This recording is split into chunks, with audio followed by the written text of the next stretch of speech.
9 ঘন্টা ঘেরাওয়ের পর উদ্ধার 7 জুডিশিয়াল আধিকারিক। মালদার ঘটনায় রিপোর্ট তলব কমিশনের। মুখ্য সচিব এবং ডিজিপিকে শোকজ শীর্ষ আদালতের। ভোটের তালিকা থেকে নাম বাদ যাওয়ার প্রতিবাদে এসআইআর প্রক্রিয়ার সঙ্গে যুক্ত বিচার বিভাগের 7 জন আধিকারিককে বিডিও অফিসে ঘেরাও করে আটকে রাখে স্থানীয় জনতা। 9 ঘন্টা ঘেরাও করে রাখার পর তাদের উদ্ধার করল পুলিশ, যার মধ্যে 3 জনই মহিলা আধিকারিক ছিলেন। আধিকারিকরা জানিয়েছেন, বুধবার দুপুরের দিকে কালিয়াচক 2 ব্লক ডেভেলপমেন্ট অফিসের বাইরে বিক্ষোভ দেখাতে শুরু করেন কিছু মানুষ। তাদের দাবি, এসআইআর প্রক্রিয়ায় তাদের নাম বাদ গিয়েছে। পরে গভীর রাত পর্যন্ত সেই বিক্ষোভ চলে। মাঝরাতে বিচার বিভাগের আধিকারিকদের উদ্ধার করে পুলিশ।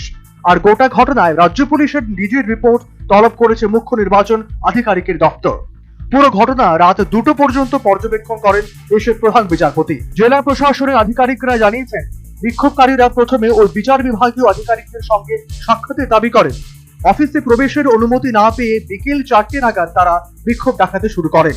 কার্যত গোটা বিডিও অফিস চত্বরটি ঘেরাও করে ফেলে বিক্ষোভকারীরা। এই ঘটনা তীব্র নিন্দা করেছেন সাংসদ সুকান্ত মজুমদার।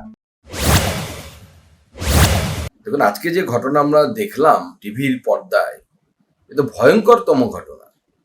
যেভাবে বিচারপতিদেরকে শুধু আটকে রাখা হয়েছে তাই নয়, যখন এই জেলার এসপি মহিলা বিচারপতিদেরকে এসকর্ট করে নিয়ে তাদেরকে গাড়িতে করে যখন সেখান থেকে উদ্ধার করে আনছিলেন, সেই সময় রাস্তায় বাস ফেলে তাদের কনভয় আটকানো হয়। প্রত্যেকটি বিচারপতির গাড়ি ভাঙচুর করা হয় এবং এর থেকে স্পষ্ট বোঝা যাচ্ছে, ঠিক বামফ্রন্ট আমলে যেভাবে অনিতা দেওয়ানকে গাড়ি থেকে নামিয়ে পিটিয়ে খুন করা হয়েছিল, সেইভাবে এবারও বিশেষ করে এই মহিলা বিচারপতিদেরকে শারীরিকভাবে হেনস্থা করার প্রচেষ্টা এই সমস্ত দাঙ্গাকারীদের তরফ থেকে কিন্তু হয়েছে। আর এই পুরো বিষয়টি ঘটেছে হচ্ছে মমতা বন্দ্যোপাধ্যায় এবং তৃণমূল কংগ্রেসের সেই উস্কানি, 1 সেকেন্ডের উস্কানি।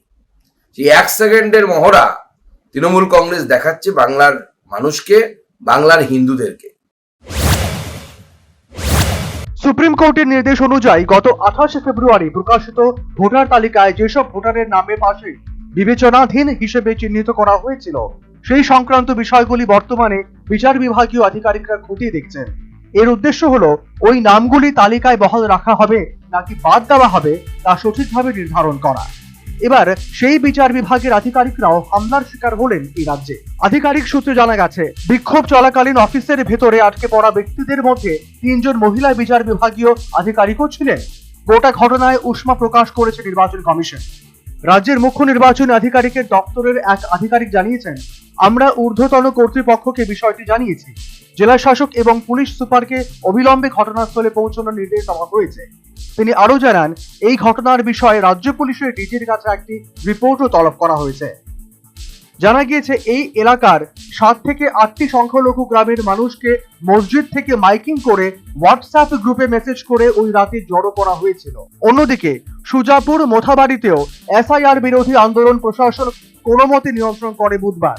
বৃহস্পতিবার সকালে একই আন্দোলন শুরু হয়ে গিয়েছে পুরাতন মালদায়। এসআইআর এর নাম বাদ পড়া ভোটাররা নারায়ণপুর বিএসএফ ক্যাম্পের কাছে 12 নম্বর জাতীয় সড়ক অবরোধ করে দিয়েছেন। তবে গতকালের ঘটনা থেকে শিক্ষা নিয়ে এদিন প্রথম থেকেই সতর্ক রয়েছে প্রশাসন। ইতিমধ্যেই ঘটনাস্থলে পৌঁছে গিয়েছে বিশাল সংখ্যক পুলিশ ও কেন্দ্রীয় বাহিনী। বিধিন সরকারের রিপোর্ট, নিউজ ভ্যানগার্ড।